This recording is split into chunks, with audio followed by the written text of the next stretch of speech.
সাল্লাল্লাহু আলাইহি সাল্লাম 15টি আলামত বর্ণনা করার পরে বলেন ফারতাকিবু ইনদা যালিকা রিহান হামরা ওয়াবনি বায়ুর কথা বলেছেন। এ বান্দা তোমার কি মনে হয় আল্লাহর নবীর ভবিষ্যৎবাণী বাস্তবায়ন হচ্ছে না? তুমি দেখো এখন বন্ধু বান্ধবকে অনেক আপন মনে করে। আল্লাহর নবী সাল্লাল্লাহু আলাইহি ওয়াসাল্লাম বলেন এক সময় এমন হয়ে যাবে পিতা মাতাকে অনেক দূরের মনে করবে।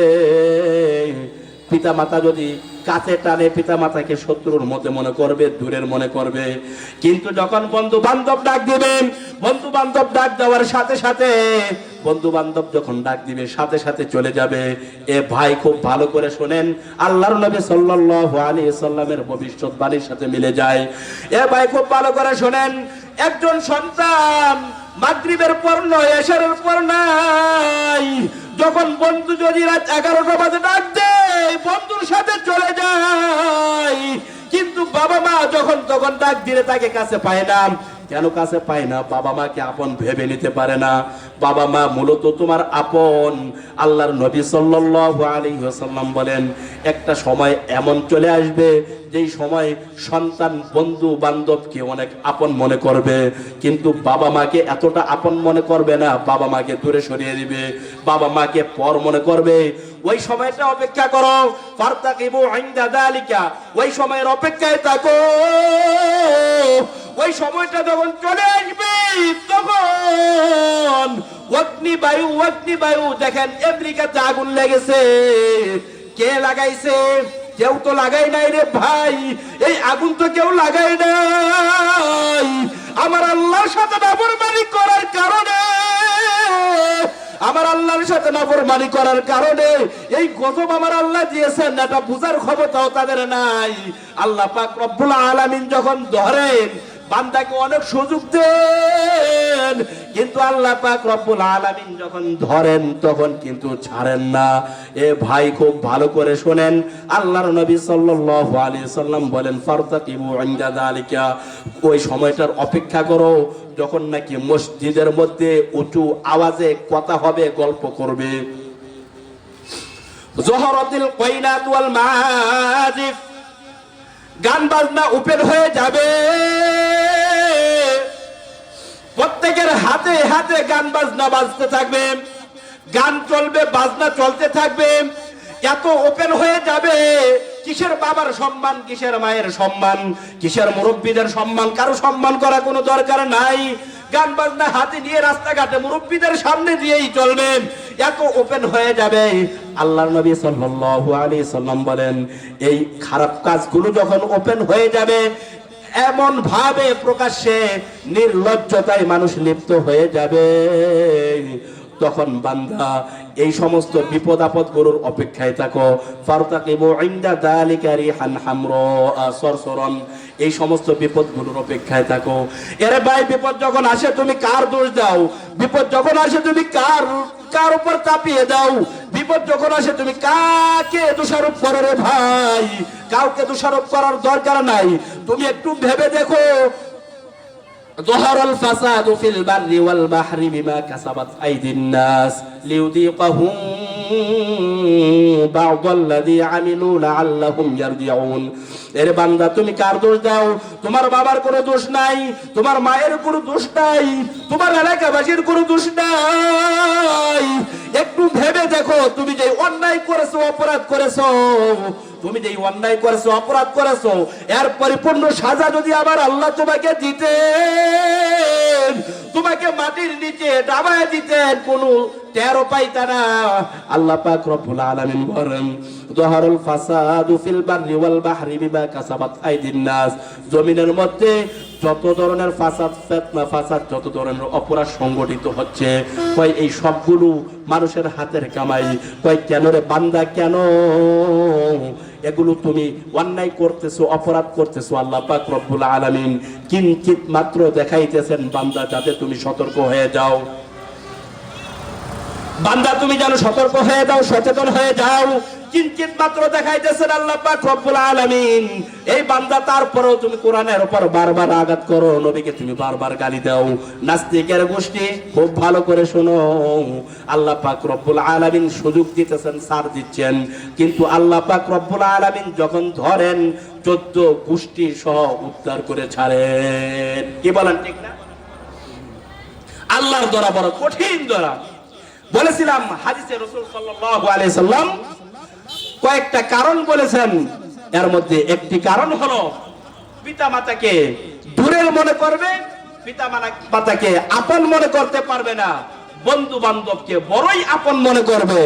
হ্যাঁ, আপন মনে করার কারণে দেখা যাচ্ছে বন্ধু আজকে নিয়ে বন্দুক মেরে দিচ্ছে, বন্ধু তাকে অনেক কিছু, বন্ধুকে জান দিয়ে দেয়, প্রাণ দিয়ে দেয়, কিন্তু সেই বন্ধু আজকে দুনিয়ার মধ্যে ক্ষতির কারণ হচ্ছে। হাসরের ময়দানেও তো এই বন্ধুই ক্ষতির কারণ হয়ে দাঁড়াবে। এই বন্ধুর কারণে হাসরের ময়দানে ক্ষতির কারণ হয়ে যাবে। এই কারণে আল্লাহ পাক রব্বুল আলামিন যেই কথা বলেছেন, বান্দা তোমার পৃথিবীর মধ্যে আপন তোমার বাবা মা, বন্ধু বান্ধব তোমার কোনো আপন নয়। নেক বন্ধু, সৎ বন্ধু তারপরে, তাও বাবা মার অনেক পরে। আল্লাহ পাক রব্বুল আলামিন বলেন, ইম্মা ইয়াবলুগান্না ইনদাকাল কিবারা আহাদুহুমা আও কিলাহুমা ফালা তাকুল লাহুমা উফফি ওয়ালা তানহারহুমা। এই যে বন্ধু ডাক দেওয়ার পরে বাবা মা বলে, বাবা তুমি কোথাও যেও না, ভয় লাগে আমাদের, বাহিরে রাত্রিবেলা বাহিরে যেও না। বাবা মাকে ধমক মারে, তুমি কি বোঝো নাকি, আমি তো অনেক কিছু বুঝে ফেলেছি। বাপ সাহেব এমন দেখা যায়, মনে হয় বাবা মাই কোনো কিছুই বোঝে না, হ্যাঁ সব কিছু বুঝছি। কি বলেন ঠিক না? বাবা মা মাত্র কয়দিন আগে আসছে, আর হ্যাঁ বাবা মার অনেক আগে আসছে, বাবা মাই কিছুই বুঝে না, যা বুঝে পৃথিবীর মধ্যে সব হ্যাঁ বুঝে। ওয়াকুল্লাহুমা কওলান কারীমা। আল্লাহ পাক রব্বুল আলামিন বলেন, বান্দা খারাপ ব্যবহার তো দূরের কথা, তোমাকে তো কোনো শরিক করতে বলে না, শিরিক করতে বলে নাই, তুমি খারাপ ব্যবহার তো দূরের কথা, ফালা তাকুল্লাহুমা উফফি ওয়ালা তানহারহুমা। যদি কোনো কিছু বলতেই হয় তাহলে ওয়াকুল্লাহুমা কওলান কারীমা, নম্র ভাবে, নম্র ভাষায় তাদের সাথে কথা বলো, এমন ভাবে নম্র ভাষায় কথা বলো যেন তোমার বাবা মা তোমার প্রতি কষ্ট না পায়। কারণ তোমার প্রতি যদি তোমার বাবা মা কষ্ট পায় তাহলে তোমার দুনিয়াও শেষ, আখিরাতও শেষ, তোমার দুনিয়াও বরবাদ, আখিরাতও বরবাদ হয়ে যাবে। ওয়াকফির লাহুমা জানাহাদ দুল্লি মিনার রাহমা। এরে ভাই, তোমার বাবা মা তোমার সাথে ভয়ে কথা বলে না। এ যুবক, কিসের বাহাদুরি করো রে যুবক? একদিন তুমি নাপাক, এক ফোঁটা পানি ছিলে, আজকে তুমি এত বাহাদুরি করো তোমার বাবা মার উসিলায়, তোমার বাবা মার মধ্যস্থতায়, তোমার বাবা মার উসিলায় তুমি এই পৃথিবীর মধ্যে আগমন করেছো, তুমি মুখ দেখাইতে পেরেছো, এত সুন্দর স্মার্ট ভাবে তুমি চলাফেরা করতে পারতেছো। আজকে কিসের অহংকার করো, কিসের বাহাদুরি করো? বাবা মার সাথে এমন ভাবে কথা বলো যেন বাবা মা তোমার কাছে অপরাধী, তুমি হচ্ছে বিচার করতেছো বাবা মার। এমন ভাবে বাবা মাকে তুমি কষ্ট দিচ্ছ, মনে হয় যেন তোমার মতো নেতা আর কেউ নাই পৃথিবীর মধ্যে। এ ভাই, খুব ভালো করে শোনো, তুমি যত বড় নেতা হও আর যত কিছু হও, বাবা মার উপরে তুমি কোনো কিছুই নও। এরপরে আল্লাহ পাক রব্বুল আলামিন বলেন, এর নেক সন্তানের নেক সন্তান যারা, তাদের একটা কাজ হলো, নেক সন্তান যারা তাদের একটা কাজ হলো বাবা মার সাথে ভালো ব্যবহার করার পরে বাবা মার জন্য সব সময় দোয়া করবে। ওয়াকুল্লাহুমা কওলান কারীমা ওয়াগফির লাহুমা জানাহাদ দুল্লি মিনার রাহমা ওয়াকুর রাব্বিরহামহুমা কামা রাব্বায়ানি সগীরা। রাব্বিরহামহুমা কামা রাব্বায়ানি সগীরা। আল্লাহ পাক রব্বুল আলামিন এ বান্দা তোমাকে কত সুন্দর করে দোয়া শিখাই দিতেছেন। আল্লাহ পাক রব্বুল আলামিন বলেন, বান্দা ভালো ব্যবহার তো করবেই, তারপরে তোমার বাবা মার পাওনা তুমি পরিশোধ করতে পারবে না, ঠিক আছে তুমি পারবে না, কিন্তু যতটুকু দরকার তোমার বাবা মার খেদমত করো। খেদমত করার পরে আল্লাহর কাছে বেশি বেশি দোয়া করো, ওগো আল্লাহ আমার আমার বাবা মাকে তুমি নেক হায়াত দান করো, আমার বাবা মার উপর তুমি রহম করো। কেমন রহম করবা? কামা রাব্বায়ানি সগীরা, আমাকে যেমনই ভাবে ছোট্টবেলা রহম করেছে। কত রাত আমার মাকে আমি ঘুমাইতে দেই নাই, কোনদিন আমার মা বিরক্ত হইয়া আমাকে দূরে সরাইয়া দেয় নাই। আমার মা কত রাত্রে আমার জন্য ঘুমাইতে পারে নাই, আমি বিছানার চাদর প্রস্রাব করে বিদায় দিছি শীতের দিন, কিন্তু আমার মা কোনোদিন আমাকে দূরে সরাইয়া দেয় নাই। কতদিন আমার মা আমার জন্য খানা খাইতে পারে নাই, খানা খাইতে বসবে এমন সময় আমি লাঠি বেড়ে মাকে খানা থেকে উঠাই দিয়েছি রে। এ বান্দা, আল্লাহ পাক রব্বুল আলামিন বলেন, এ বান্দা তোমার কি একটু মায়া লাগে না?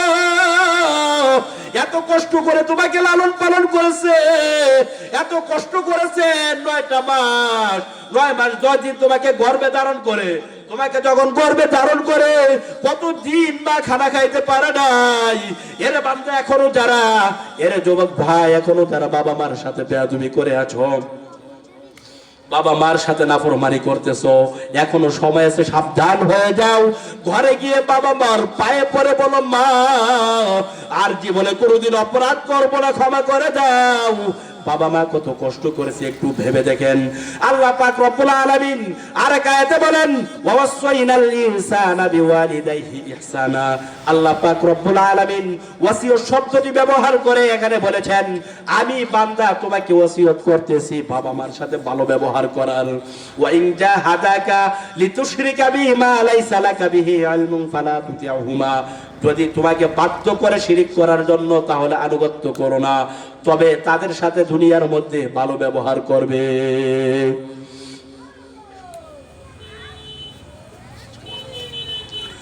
দুনিয়ার মধ্যে ভালো ব্যবহার করবে। সংক্ষেপ করে দিচ্ছি, আল্লাহ পাক রব্বুল আলামিন বলেন, যদি শিরকের মধ্যে তোমাকে বাধ্য করে তারপরেও তুমি খারাপ ব্যবহার করতে পারবে না, ভালো ব্যবহার করতে হবে। এ যুবক ভাইয়েরা, আমি সংক্ষেপ করে শেষ করে দিচ্ছি। আশরাফ আলী থানভী রহমাতুল্লাহি আলাইহি, হাকিমুল উম্মাত, মুজাদ্দিদে মিল্লাত শাহ আশরাফ আলী থানভী রহমাতুল্লাহি আলাইহি বলেন, কেউ যদি বাবা মার দোয়া নেয়, বাবা মার দোয়া নেয়, তাহলে আল্লাহ পাক রব্বুল আলামিন তাকে 5টি পুরস্কার দিবেন। 1 নাম্বার পুরস্কার হলো দীর্ঘ হায়াত বাড়াই দিবেন, হায়াত বাড়াই দিবেন। বাবা মা যখন সন্তানের প্রতি খুশি হয়ে যায়, সন্তানের জন্য বাবা মা দোয়া করেন, ওগো আল্লাহ, আমার সন্তানকে আপনি আমার চুল পরিমাণ হায়াত দেন। দ্বিতীয় পুরস্কার হলো, যখন বাবা মা খুশি হয়ে যায়, তখন সন্তান, বাবা মা যদি সন্তানের প্রতি খুশি থাকে, তাহলে আল্লাহ পাক রব্বুল আলামিন বিপদ থেকে হেফাজত করেন। তৃতীয় পুরস্কার হলো, বাবা মা যখন সন্তানের প্রতি খুশি থাকেন, তখন আল্লাহ পাক রব্বুল আলামিন সন্তানকে সম্মানের চেয়ারে বসার মতো সুযোগ করে দেন। চতুর্থ পুরস্কার হলো, যদি সন্তানের প্রতি বাবা মা খুশি থাকে, তাহলে আল্লাহ পাক রব্বুল আলামিন বান্দাকে, সন্তানকে হজ করার মতো তৌফিক দান করেন। সর্বশেষ 5ম পুরস্কার হলো, শাহ আশরাফ আলী মুজাদ্দিদি রাহমাতুল্লাহি আলাইহি বলেন, 5ম পুরস্কার হলো, মৃত্যুর সময় আল্লাহ পাক রব্বুল আলামিন ঈমান নসিব করেন। মৃত্যুর সময় সন্তান অনেক কষ্ট পাচ্ছে, অনেক কষ্ট পাচ্ছে, ঈমান হারা হয়ে মৃত্যুবরণ করবে। বাবা মার দোয়া থাকার কারণে, বাবা মার দোয়া থাকার কারণে আল্লাহ পাক রব্বুল আলামিন ঈমান দিয়ে তাকে মৃত্যু দান করেন। এই কারণে যুবক ভাইয়েরা, পিতা মাতার সাথে খারাপ ব্যবহার করা যাবে না। আমার যৌবনের তাড়নায়, আমার যৌবন আছে ঠিক, কিন্তু একটা সময় থাকবে না। বাবা মার সাথে খারাপ ব্যবহার করা যাবে না। আল্লাহ পাক রব্বুল আলামিন যে সামান্য কিছু আলোচনা করেছি, এই আলোচনাগুলোর উপর সর্বপ্রথম আমাকে, তারপর আপনাদের সকলকে আমল করার তৌফিক দান করুক। সকলে বলেন আমিন। ওয়া আখিরু দাওয়ানা আলহামদুলিল্লাহি রাব্বিল আলামিন।